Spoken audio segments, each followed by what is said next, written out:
What is up, everybody? In this video, I'm sitting down with Ronny LeJeune, creator of PerfectlyRawsome.com, and we're going to talk about healthy pet weight conditioning versus athlete conditioning. We're going to talk about some basic raw feeding tips and stuffs and suggestions, and we're going to talk about a lot more. So stick around.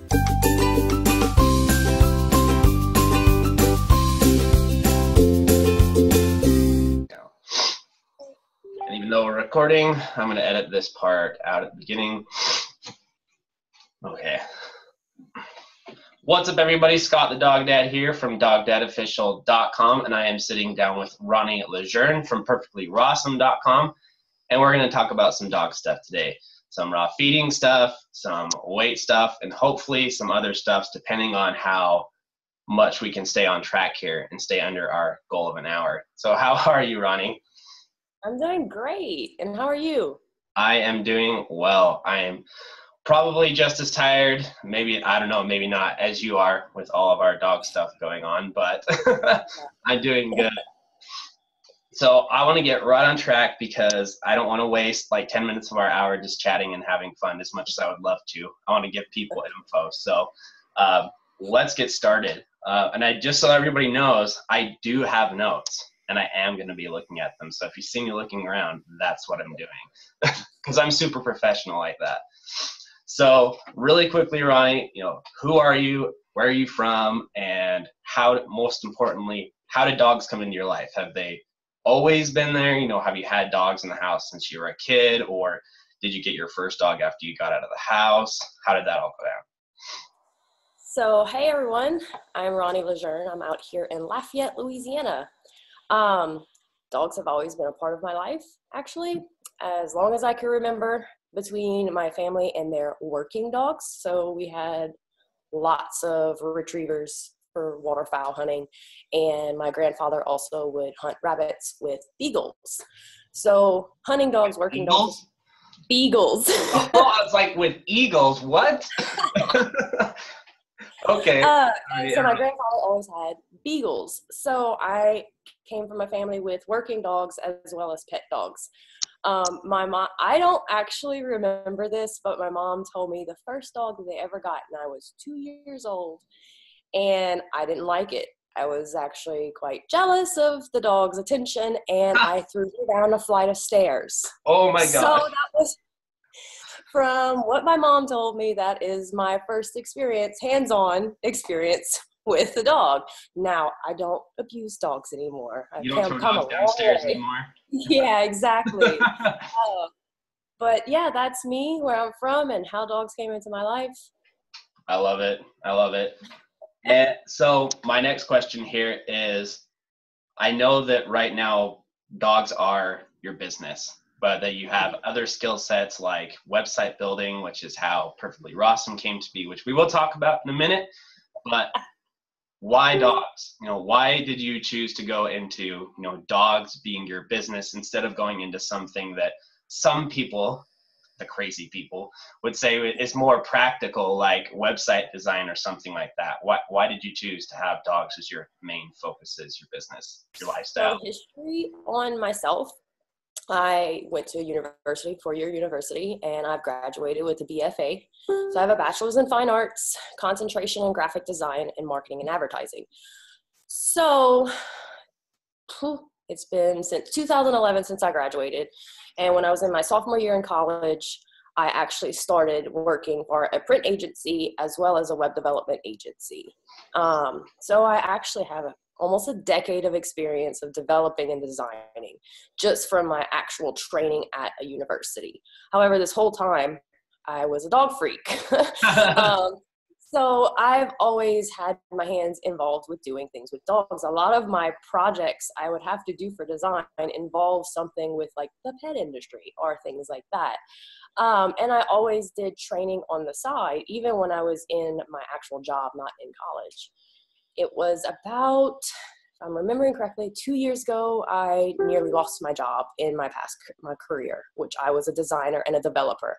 And for web designer, web developer. And I lost my job. And the only thing that I really had going for me that I did have name recognition for was I had Perfectly Rawsome going on, because that was like my side thing, even though I was at a regular job. I had Perfectly Rawsome still going for me, and that was going good. And then I still had my name recognition for my dog training, and people knew me because I could train dogs. So I actually jumped on rover.com to become a dog walker about 2.5 years ago. And that's where I met my current head trainer, Vicky Bourgeois. She hired me to walk her 2 dogs, and she let me know that she was looking for a dog trainer. And flash forward to today, here I am, full-time dog trainer, certified professional dog trainer through the CPDTKA, and owner of Perfectly Rawsome to help you feed your pets raw. That is a mouthful. C what? CPDKA? CPDTKA. So it's the Certified Professional Dog Trainer Knowledge Assist. And I'm assuming, and I know this because I've watched your interview with Kimberly and everything else, but there's a lot that goes into getting that certification, right? Yes, you have to, one, get approved to take the test, and you have to log over 300 hands-on hours of training dogs with clients, so it cannot include your personal dogs. And then you take extensive tests on psychology, dog learning theory, and etc. to be able to get your your credit.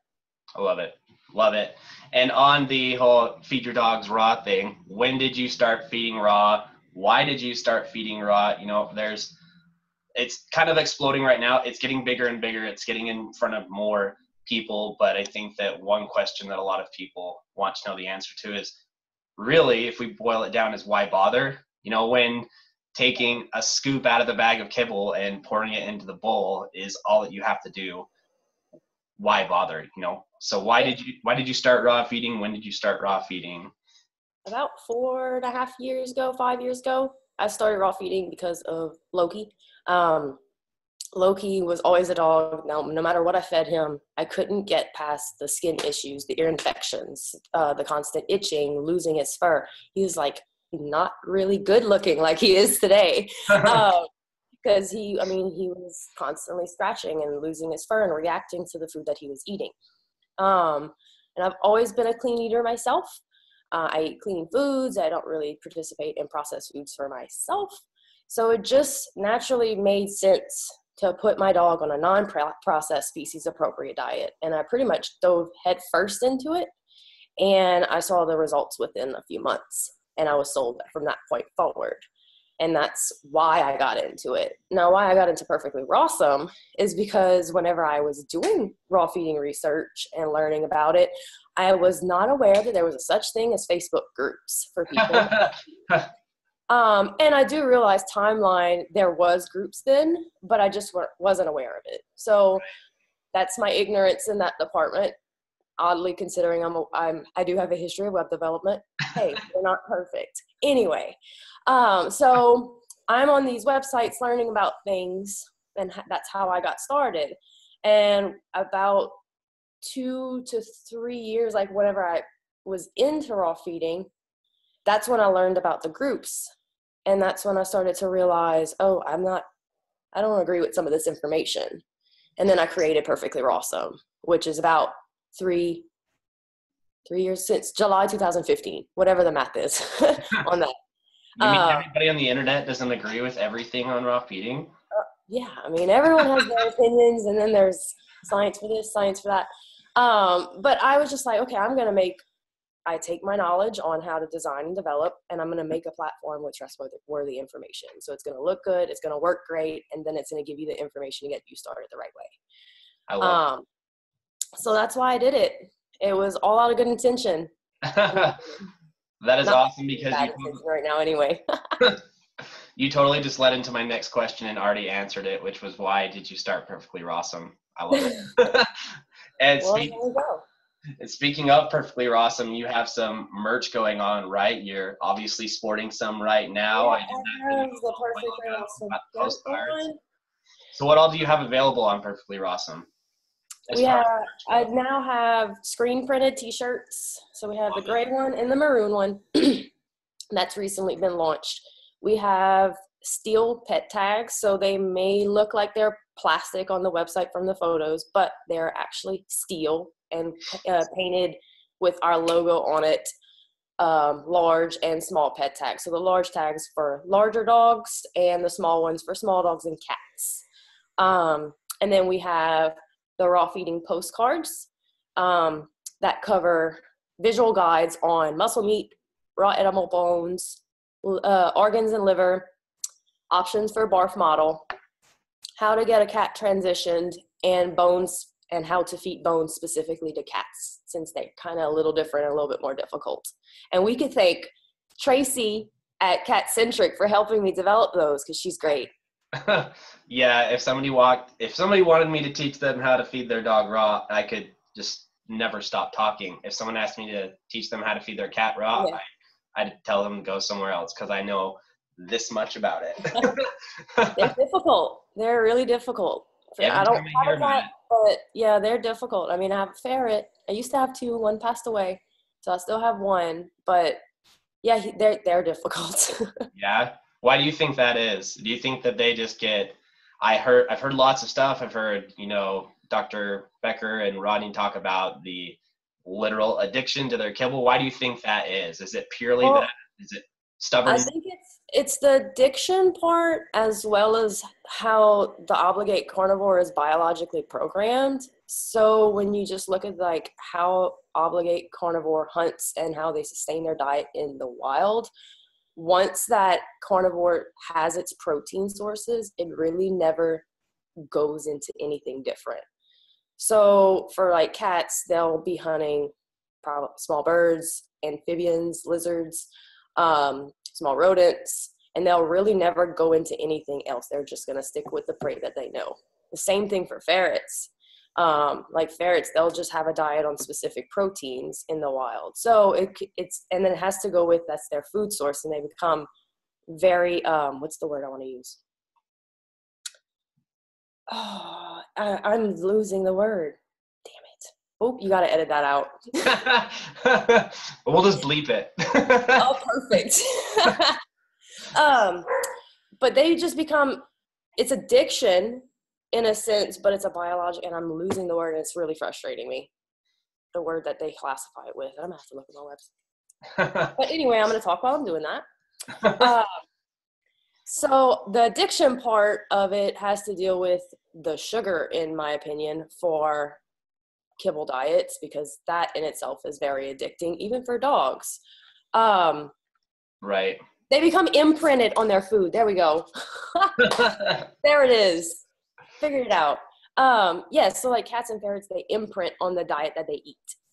Gotcha. And they never really go into anything else, because that's what they eat, regardless if it's rabbit, kibble, blah, blah, blah.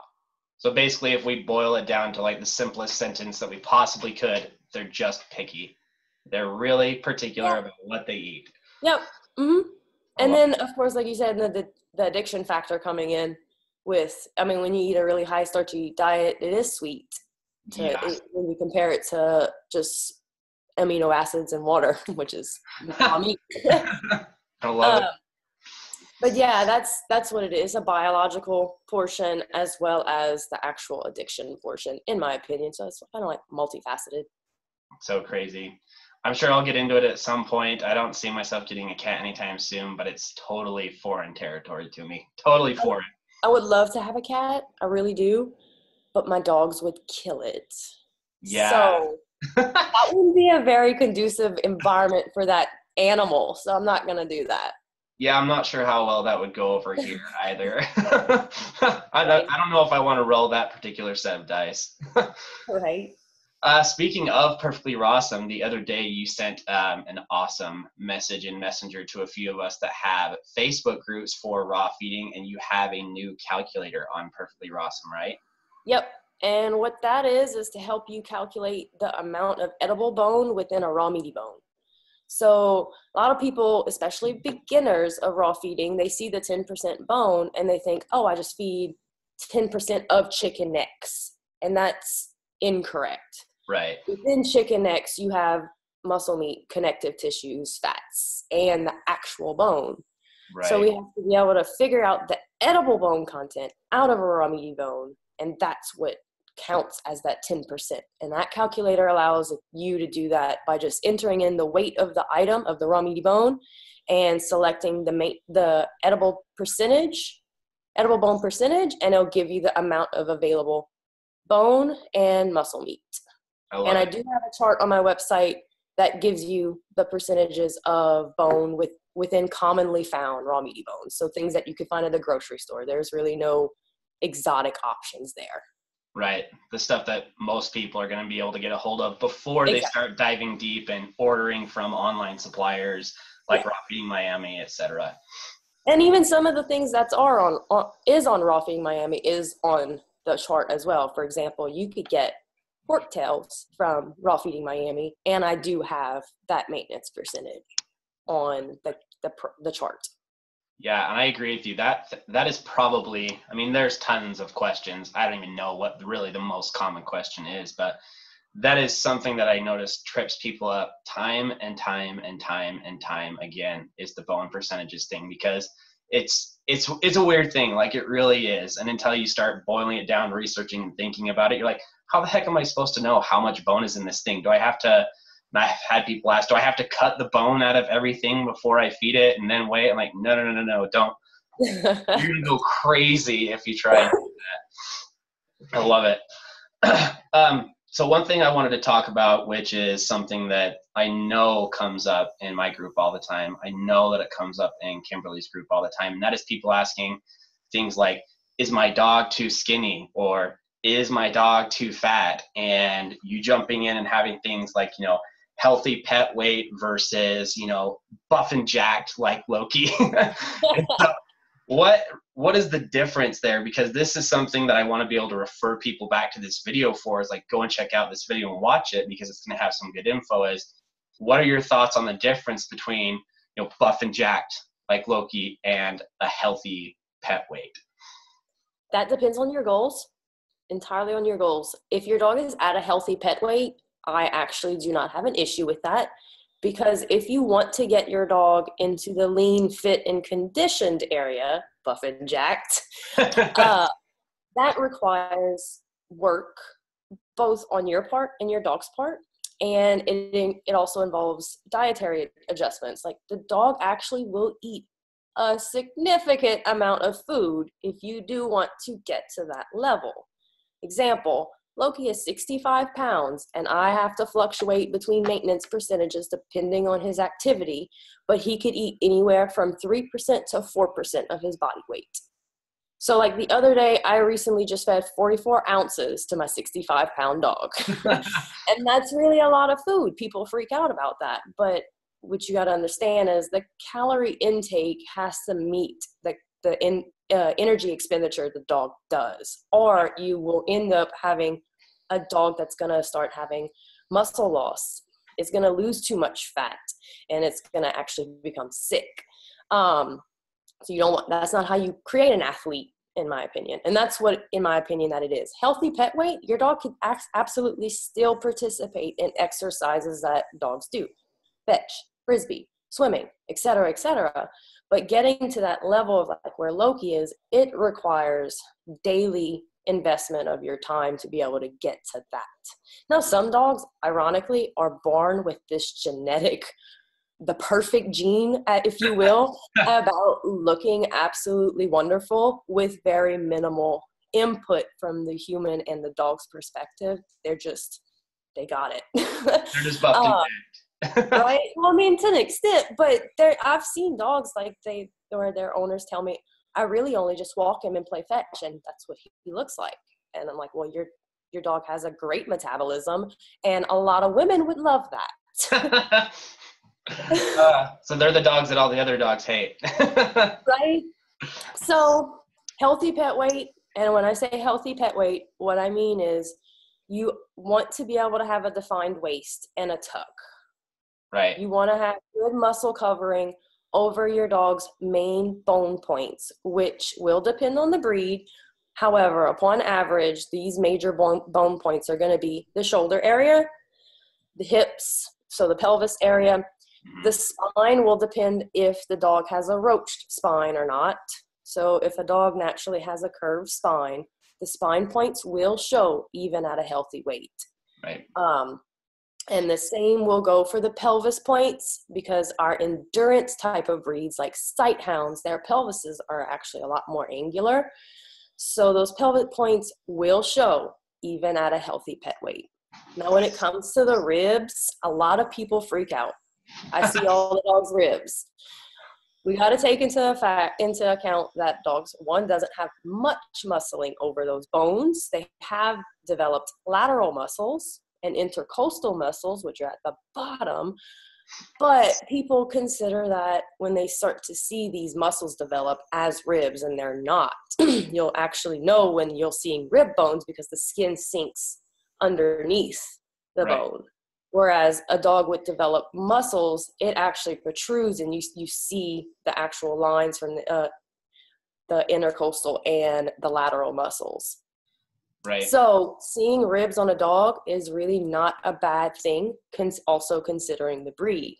So like sight hounds tend to show a lot more ribs at a healthy pet weight, even more so than like a bully breed. Like Loki, for example. He has developed lateral muscles, but his ribs will never show nearly as much as a sight hound in particular. And so how do you, go ahead. So you just got to consider the breed in these types. So in these instances, so if you're starting to see a lot of ribs on your bully breed, he might, and I'm saying might, be too thin. But it depends on the lateral muscle development, like I said. So if a bully breed is showing skin that's sinking in between the rib bones, that means the dog's too thin. But if it's protruding outwards and we're seeing the lateral lines and the intercostal lines, that's when we know that there's muscle there. Because that's not going to show in a thin dog at all. Right. So how do people learn about this? How do people say, okay, looking at my breed, looking at my particular dog, how do I figure out what this healthy pet weight is? How do they, if they want to really dive deep into all this stuff, where can they go to figure this out? How can they figure out that healthy pet weight? How can they learn more about, figuring out for their particular dog, that particular breed? How do they get to that point where they can educate themselves on their dog? And if they want to start getting into this, I guess we can call it athlete development. So one, I would know your breed standard. Now consider breed standards are actually set by kennel clubs like UKC, AKC, etc. They tend to be a little heavier than what most dogs should be. Also consider the weight of the mother and the father of the dog that you have. Sometimes people have mixes, so that's kind of like out the question. Right. Also consider that breeders that do showing tend to have their mother and the father at a heavier weight than what a healthy pet weight or an athletic dog would look like. Because showing, like I said, set by kennels, they tend to want a heavier dog. Yeah. So know your breed standard and know that there's some give in that sense. So if you know your breed standard, you're going to understand the conformation of the dog and how an appropriate breed your dog should look in that breed standard. Right. Then the next thing you're going to want to do is make sure your dog has a defined waist and tuck. And this is going to be subjective again to the breed, because some breeds are not going to have that nice tuck like many breeds, like some dogs do. Some dogs, they have a tuck, but it's more gradual, so because the chest is not as deep or their waist isn't as high. So an example of that would be like a Borbell or a Mastiff. It's because they don't have the extremely deep chest like a Greyhound would, for example. So you have those to be mindful of. So some of the big giant breeds might not have a nice tiny waist, but you should see an S. That's what I call it. The S from underneath the loin and around the rib. You don't want it flat. You're rubbing your dog's chest and it's going up into the groin area.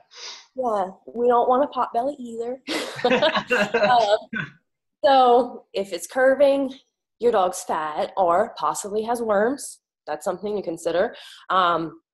If it's straight from ribs to the hip area, your dog's probably likely very overweight.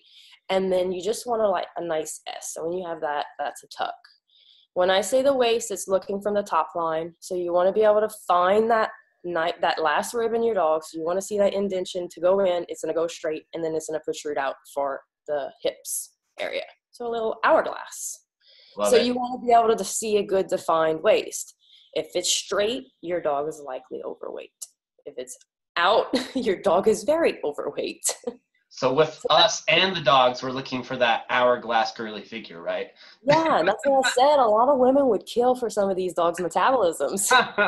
I love it. I love it. And one thing, this isn't actually on my list of questions here, but it is. I knew we were going to go off on a little bit of a tangent, but I think this is another good question because I see it all the time. Is people doing what you're talking about? You know, they're seeing some ribs, maybe they're seeing a couple of vertebrae, you know, showing on the spine, something like that, and they go, oh, people criticize them, they freak out, they think they're doing something wrong. They're like, all right, I need to put weight on my dog right now. What do you think is the best way to determine whether or not you should be putting weight on your dog? Because again, a lot of, especially in the US, so many people have been conditioned to seeing, for lack of a better term, fat dogs. And when they see skinnier, healthy pet weight dogs, especially athlete dogs, they go, starving your dog is dying, etc., etc. Yeah. Freak out drama. How do you think people should, in a healthy, responsible way, approach deciding whether or not they really should add weight to their dog? Because as we know, too much weight causes all kinds of problems, you know, joint issues, so on and so on. So there's a hand check you could do. Let me use this hand. So if you have your knuckles here and you rub it over your hands, that's going to be too skinny. So imagine that being your dog's ribs, and if you rub your fingers over the knuckles, and if that's what your dog's ribs feel like, your dog is underweight. If you have your hands out like this and you rub over your dog's ribs, you're going to feel it, but there's a nice muscling over there.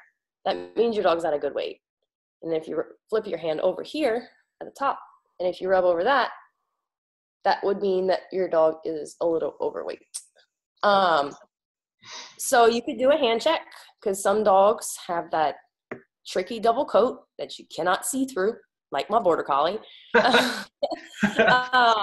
So the hand check, yeah, you can look all day. You'll never find them. He's very fluffy, but he's really tiny under there. So you give the hand check, and that's going to give you an idea where your dog is on that scale. Too thin, at the right weight or not. Then the next thing I would actually look at is, how is your dog performing? And when I say performing, that's subjective to what you do. So if you're seeing your dog quite lethargic all the time, your dog's hungry, feed it. So if your dog's a little, like, it looks like it's on the ideal side, but you're seeing your dog sleeping all the time and he's generally an active dog, he's likely hungry. His body needs some calories to be able to go do some things. Now, again, subjective. I have Loki would eat himself until he would turn into a nice round pot belly.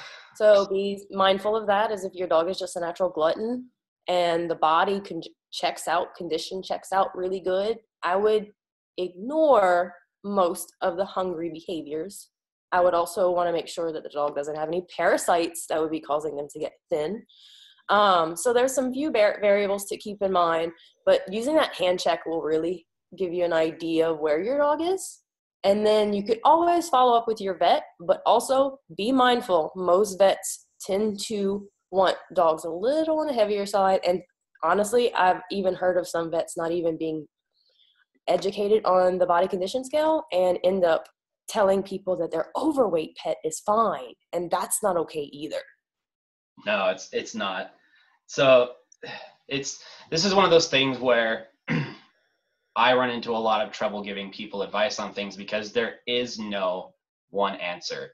There isn't a cut and dry. There isn't a manual booklet that you can go and look. I mean, you need to do some research on your own. And it's, I don't know, this is just me getting a little bit frustrated, I guess, not at anybody, just at the situation where we're at in the world with dogs as a whole. It can be really hard for, pet parents, dog owners, whatever label that you want to give them, to figure out this information. But that's why we do these kinds of interviews, because the information is out there. You're just going to have to put in some effort, just like you're not going to get an athlete dog by reading a book and following step ABC. There's work involved and education involved. So I love it. I love it. All right, switching gears a little bit. What are your thoughts, because I've seen this coming up all the time too, on red meat? You know, there's the thing that's been in the Facebook groups since I started in Facebook groups like 9 years ago, that was, you have to feed 50%, or you have to feed 90%, or, I mean, there's just so many of these, you know, rules that just came out of nowhere seemingly, and everybody has an opinion on. And we talked about it recently in the group about, you know, myoglobin and fast twitch versus slow twitch, farm raised versus wild. What are your thoughts on the whole, how much red meat should dogs be getting? Based on the nutritional levels of white meat to red meat, we know scientifically red meat is going to be more nutritious in amino acids and fats in comparison to white meat.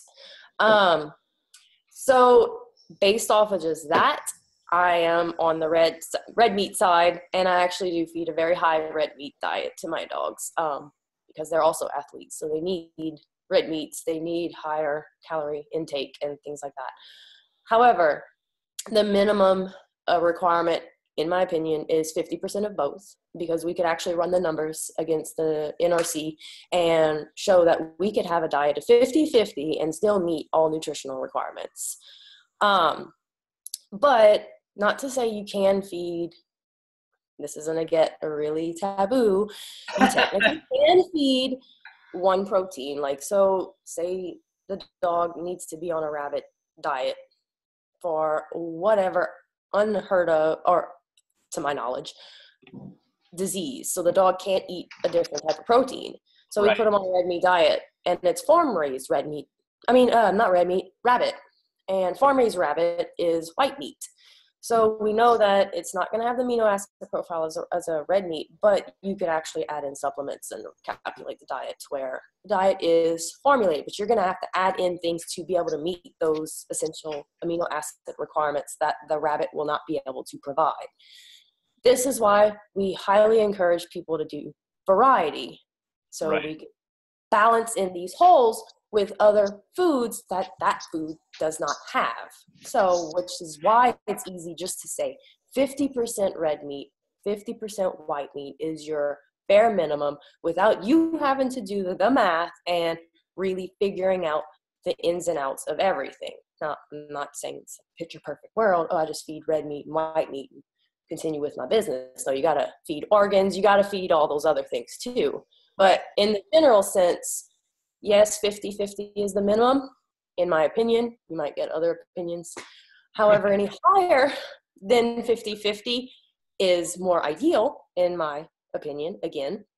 So my dogs are anywhere on a 95% to 90% red meat diet.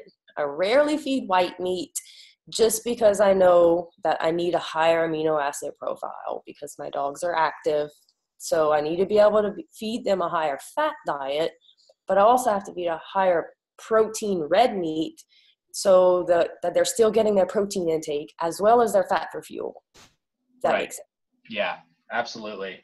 So basically people should not be beating themselves up over the fact that they can only get to that 50% mark, because I see that a lot. I see a lot of people, you know, being, I guess we call guilted and, you know, attacked, whatever, in groups where people are telling them you're not feeding enough red meat when they're only feeding 50%, something like that. And it again, in my opinion, I think that works out great. And one of the funny things is that, you know, people ask me what I do, and that's pretty much where I sit most of the time. And it's not even really on purpose, to be honest. It's just with the variety that I provide, with getting all my stuff from Raw Feeding Miami, the certain proteins that I feed, that is where I sit. It's either that 50-50 mark or more on the red side.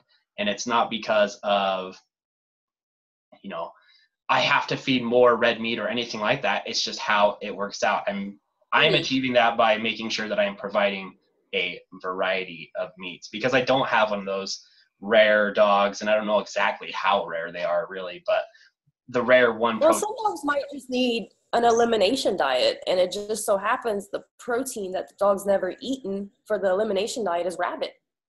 Not many people feed rabbit. It's expensive. It's hard to source.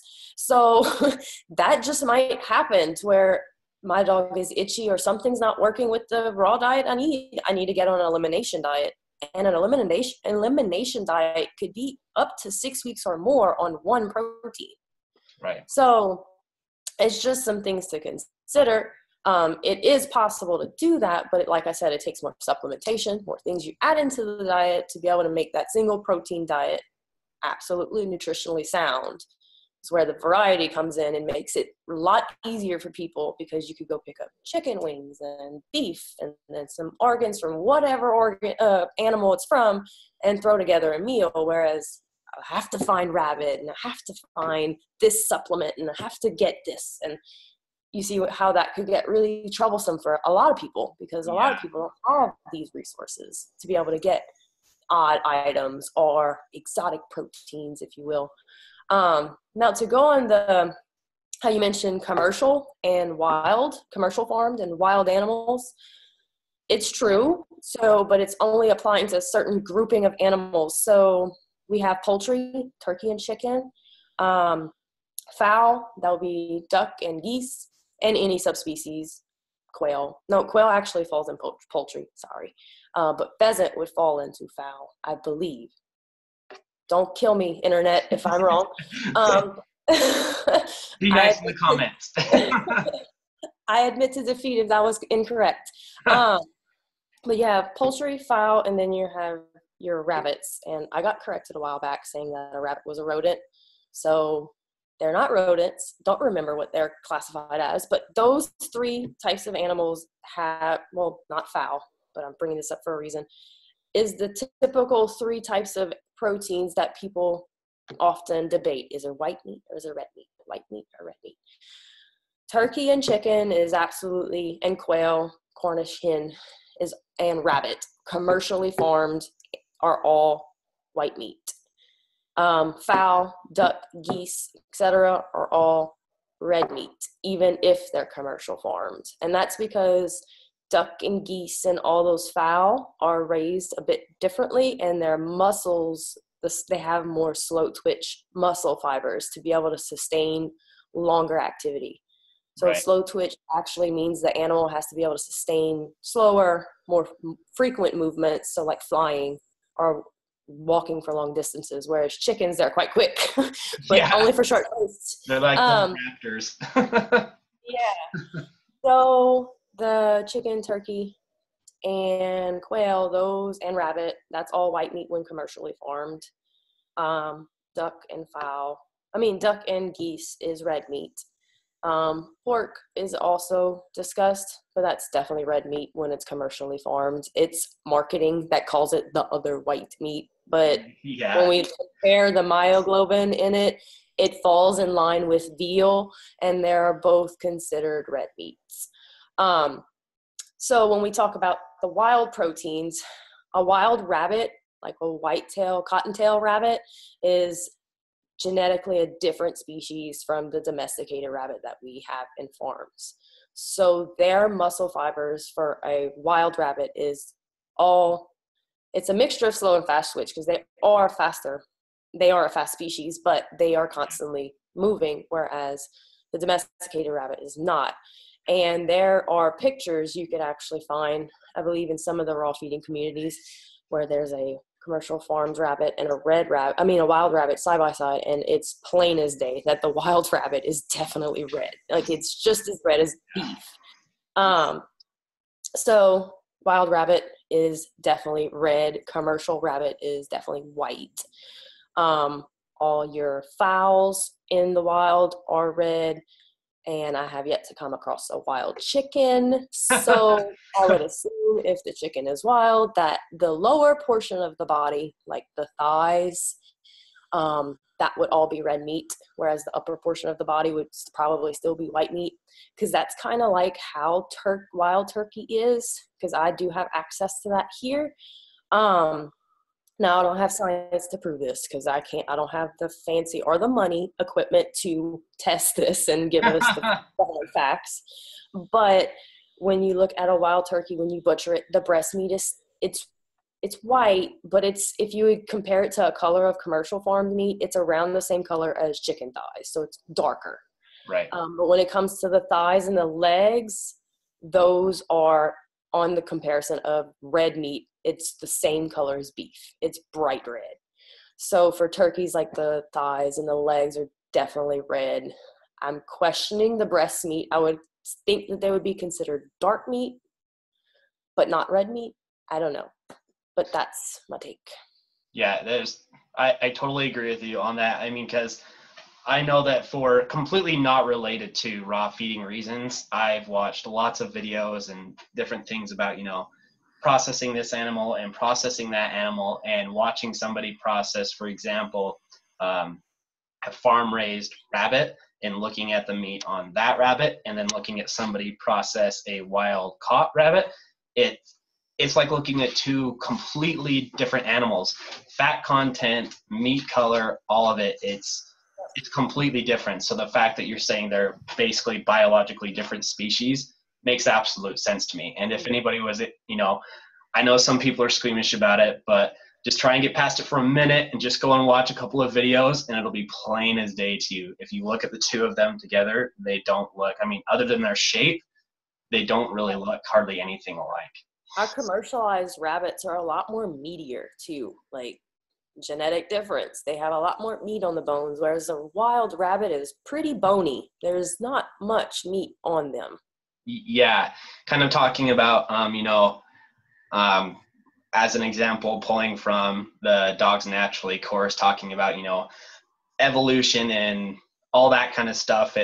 The rabbits that we're raising farm raised are being raised because of their ability to produce higher amounts of meat within a certain time frame. They don't have that need that the wild rabbits have, evolved into, to be able to move all day long, sustain themselves, find food, run away, all of that kind of stuff that the farm raised rabbits don't have to do. So it just makes complete total sense to me. All right, changing gears again.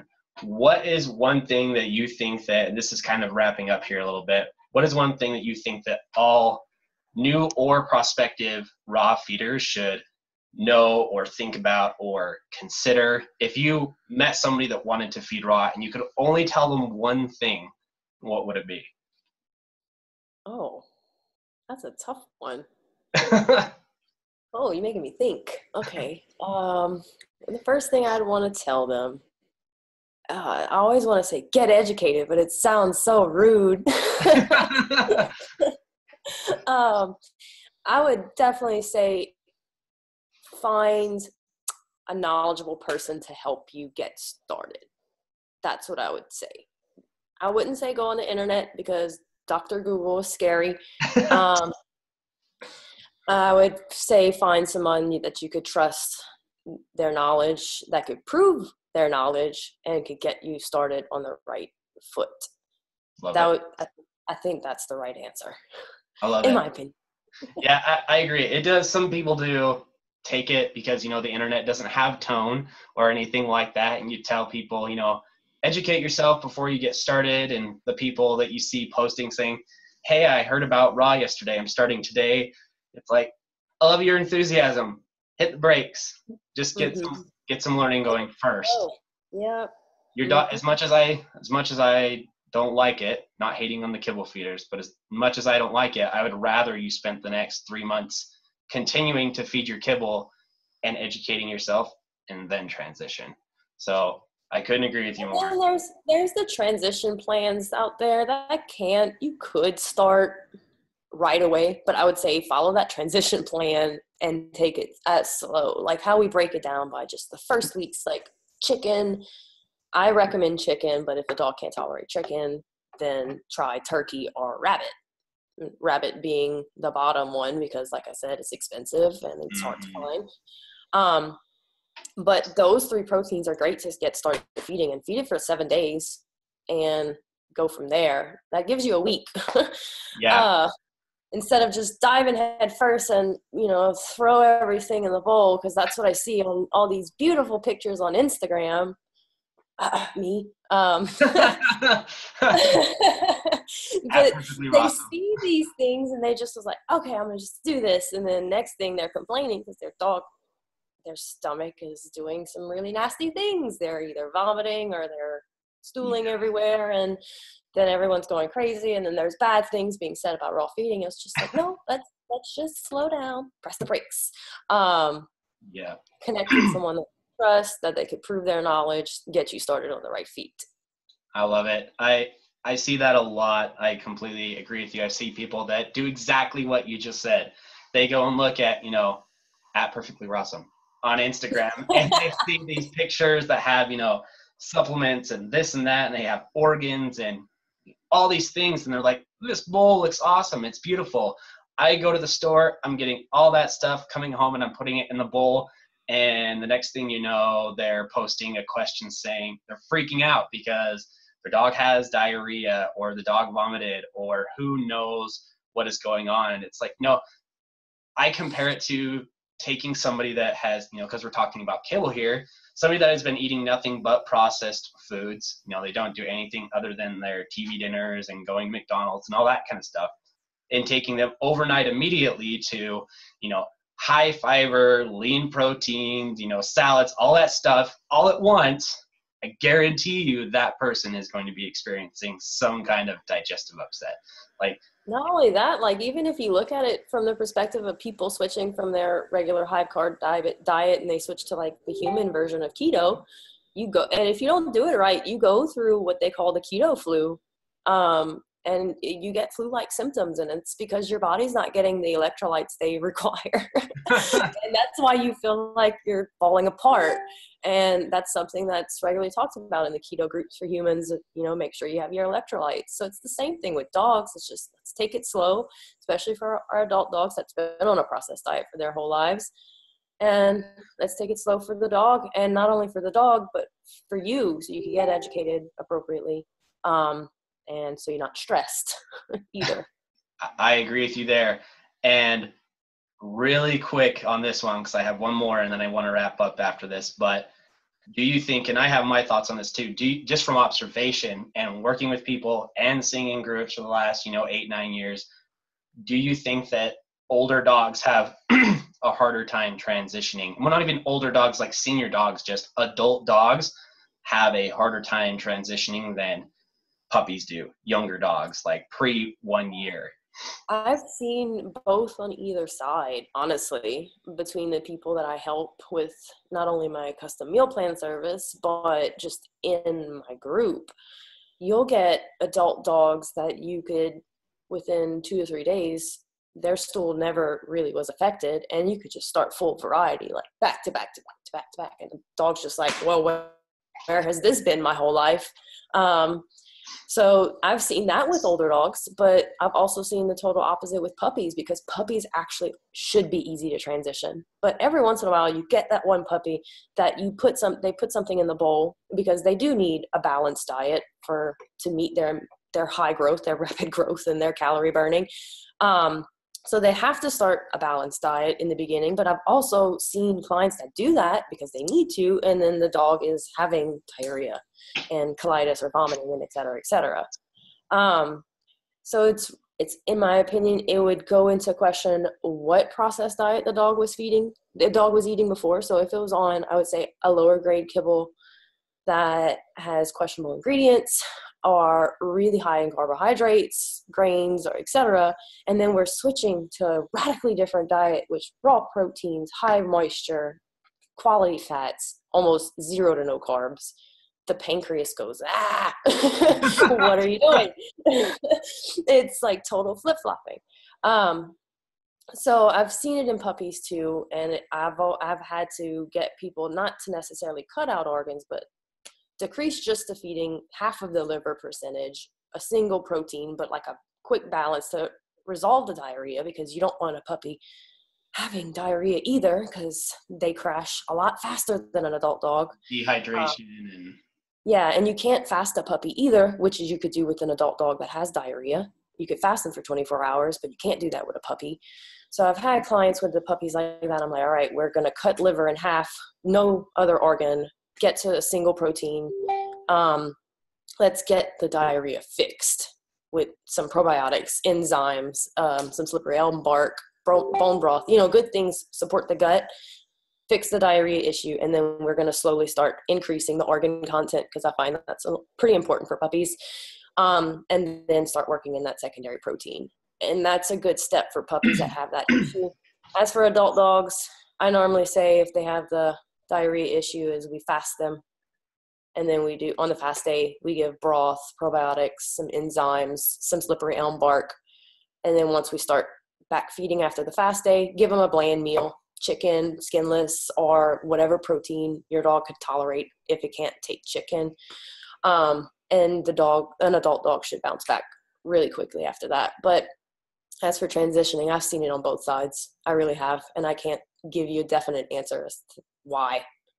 Yeah, that's basically my thought on it too, is people try to get so black and white definitive answer about a lot of this stuff, and it's all over the place. Exactly like you've seen. I've seen puppies that do great, and then I've seen puppies that basically have total biological, physical freakouts. And the same with the adult dogs, the same with senior dogs. It's all over the place. I think to say that puppies transition easier, or adults are harder to transition, absolutely, is just, it's not correct. It's just not correct. There's way too much variance between dogs, like you were saying, what they were eating before, and so on and so on.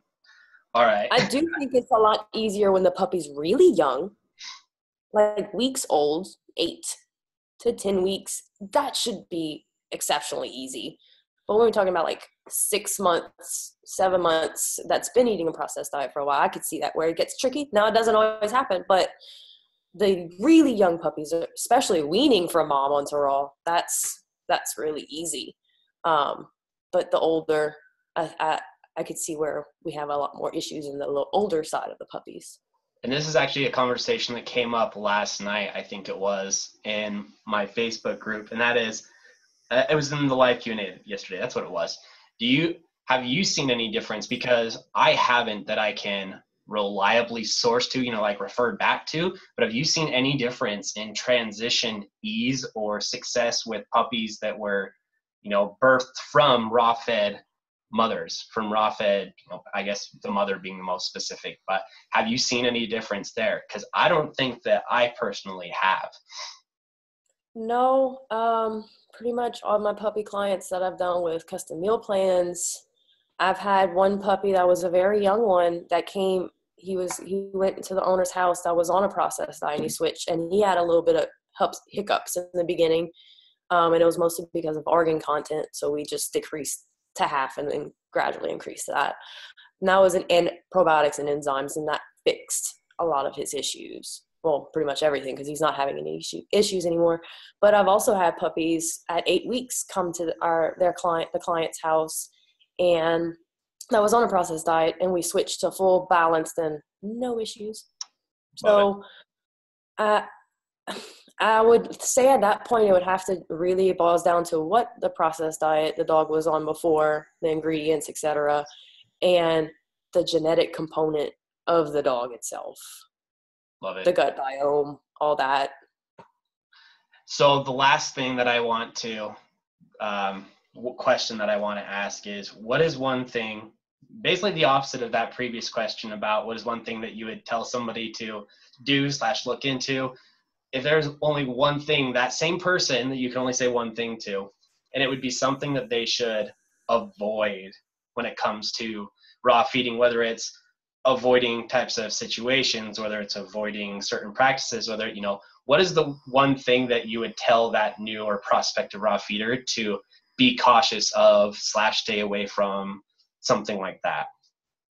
Stay away from fear-mongering tactics. Instead, ask questions to why. Yes. I think that's the best way, because depending on who you talk to for raw feeding, because I'm going to tell that same person, find someone you trust that could prove everything that they know. And some of these people do use scare tactics to get you to do certain things that they believe is their way. So if they use it, ask them why. And again, let's prove why. Because some of these people who do use scare tactics, it's really based off of either outdated science or just their inflated opinion. So we want to know why, and then that would get you to understand is if you want to be able to follow this person or not, their advice. Because in my opinion, someone who's going to scare you into doing something their way is not really something I agree with. Yeah, that's not very positive, supportive type thing that you're looking for when it comes to completely changing up your dog's diet and how they live their life. Fear is not a good place to start from, I don't think. You'd be surprised how it works so well for some people. I don't know. Ugh, it just hurts my brain. Like, it hurts my brain. Just thinking about it. Ugh, there's way too much negativity in the world and groups and everything else as it is. We don't need to add to it. It'll always be there. We don't need to add to it. Right. So do you have wrapping up here, do you have any final thoughts or anything like that when it comes to raw feeding? If you weren't limited to your one question like this scenario that we were playing out here, is there any final thoughts or something that you would want every new or prospective raw feeder to know? Things you would want them to think about, things that you would want them to look into? If you were able to give somebody a quick snippet that wasn't limited to one thing, what would those final thoughts be for that newer prospective raw feeder? My first thing would be is understand your dog, cat, or ferret and their requirements. So raw feeding is a general guideline. It really is. People think it's hard and fast rules, but it's not. It's there to get people started, because like we've talked about a lot today, is everything has variables that we have to consider. So could you imagine us trying to get people to start raw feeding and we're like, here's the options we have for you and how cumbersome that would look. So the guidelines are there to get your dog started. So know the guidelines, but also know your pet and what they will require. So if your pet has a specific ailment that makes its diet restricted, or it needs certain things in its diet for its health condition, whether it's joint, cancer, EPI, I'm just pulling things up, epilepsy, all these things, dogs do require some additional support in their diet for these conditions. Right. So that would be my first thing. And then my second would be is to slow down. Don't get ahead of yourself. Pump those brakes. Yep. Pump them. Don't slam them, but just pump them. Just don't get too ahead of yourself, because you can get overwhelmed, and that is stressful, and it might be enough to get you to quit. And we don't want you to quit. We want your pets on a raw diet, and we want them thriving on a species-appropriate diet. So pump the brakes, keep it slow, but keep it moving forward still. The last thing I would say is to be mindful of the time you want to invest into raw feeding, as well as the budget you want to invest in raw feeding. And the reason why I bring up those two, because I believe they go hand in hand. So the more time you want to spend investing into the raw diet is the less money you will likely need to spend. So more time, less money. Yes. The less time you want to spend in raw feeding equals more budget you need to raw feed. Convenience is actually quite expensive. So those are things to consider. If you're not one of those people who wants to, prep a whole bunch of meals at once, there's other ways to do that. I don't prep meals anymore because I don't have the time to. So what I do now is I portion things out in nice bags, and so I could pull out what I need for the week that defrosts in my fridge, and I put together meals every night because I don't want to spend 2-3 hours prepping for a month. If you don't want to even prep meals or put things together, there are services that you can pay for that do that. You can find someone locally that might be able to prep meals for you. There's companies like Real Raw, I believe, actually does prepared delivery meals, or you could pay for balanced grinds from a reputable company that doesn't have additives and preservatives in their food. All these will mean a higher cost. Yeah. Additionally, shopping sales, more time, lower costs. And the list goes on and on and on. But first thing is to know your dog or your pet and what they require. Second thing is to pump the brakes, take it slow, but keep it moving forward. And the third thing is know the time investment and the budget investment you want to put into it. And I think that's pretty solid. Beautiful. I don't think there's a better way to end it. I love it. Well, thank you so much. I know that you have a crazy and busy schedule. I have seen your calendar, and there are very few white empty blocks. So I appreciate you taking the time to sit down with us. I'm sure that lots of people are going to get a lot out of this video. So where can people find Ronny and her stuffs if people want help from Ronny and her stuffs? Well, first thing is Perfectly Rawsome. If you haven't heard of my website, it's perfectlyrawsome.com. Have Facebook page for Perfectly Rawsome, and then I have Instagram account for Perfectly Rawsome. I'm also a dog trainer at Sit Happens, and we have a Facebook page and an Instagram account. And I have my own group as well. I'm in Scott's group, so he tags me here and there on some things. But I have my own group. Fluff and stuff expert. And my group name is Raw Feeding University. And that's where you can find me for sure. Love it. All right. Well, thank you so much, guys. I appreciate you taking the time to watch this video, and have a great day. Listen to Ronny. She knows her stuff. She's a pretty smart gal. All right. See you guys.